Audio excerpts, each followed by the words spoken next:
চট্টগ্রামের সন্দ্বীপ উপজেলার ফেরিঘাট সড়ক চলাচলের অযোগ্য হয়ে পড়েছে। সড়কের 2 কিলোমিটার রাস্তার মাঝে ছোট বড় খানাখন্দে ভরে গেছে। এতে চলাচলে চরম ভোগান্তিতে পড়ছে স্থানীয় বাসিন্দারা, বিপাকে পড়ছে স্কুল কলেজগামী শিক্ষার্থীরা। স্থানীয়দের দাবি সড়কটি সংস্কার করে দুর্ভোগ নিরসনের। চট্টগ্রামের সন্দ্বীপ থেকে রিয়াদুল মামুন সোহাগের তথ্য ও চিত্রে ডেস্ক রিপোর্ট। চট্টগ্রামের সন্দ্বীপ উপজেলার গাছুয়া ইউনিয়নের আমির মোহাম্মদ ফেরিঘাট সড়ক চলাচলের অযোগ্য হয়ে পড়েছে। সড়কটি এখন রিকশা, সিএনজি, ট্রাকসহ যানবাহন ও যাত্রীদের জন্য আতঙ্ক হয়ে দাঁড়িয়েছে। দীর্ঘদিন সংস্কার না করায় সড়কের পিচ উঠে সৃষ্টি হয়েছে ছোট বড় গর্ত। যান চলাচল স্বাভাবিক করতে জরুরি ভিত্তিতে মেরামত করা হলেও কোনো সুফল মেলেনি। স্থানীয়রা বলছে, সামান্য বৃষ্টিতেই তৈরি হয় জলাবদ্ধতা, এতে বেড়ে যায় দুর্ভোগের মাত্রা। দ্রুত সংস্কার না করলে এই সড়কে বড় দুর্ঘটনার শঙ্কা করছে বাসিন্দারা। গুরুত্বপূর্ণ রোড, এই রোডের দিয়ে আমরা অনেক সময় যাতায়াত করতে আমাদের অনেক অসুবিধা হচ্ছে।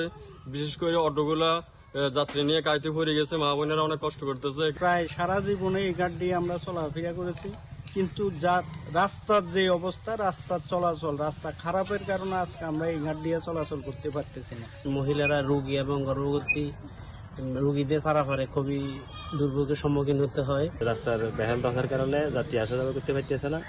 যদি প্রশাসনের দৃষ্টি আকর্ষণ করেছি যাতে দ্রুত এই রাস্তাটা একটা পদক্ষেপ নেয়।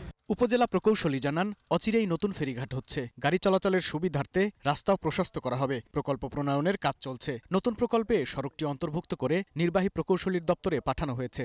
চিটাগাং ওয়েডেনিং প্রজেক্ট যেটি আছে, আমরা সেই প্রজেক্ট অথবা ফ্লাড ড্যামেজ নতুন একটি প্রজেক্ট হচ্ছে, এই প্রজেক্টের আওতায় এই রাস্তাটি অন্তর্ভুক্ত করে আমরা রাস্তাটিকে 18 ফিট করার জন্য আমরা প্রস্তাব গ্রহণ করব। ইতিমধ্যে পাঠিয়েছি এবং পুনরায় আবার এই রাস্তাটি যেন দ্রুত করা যায় তার জন্য আমি পদক্ষেপ গ্রহণ করব।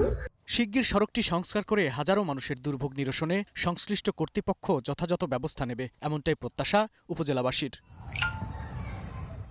Global television news desk.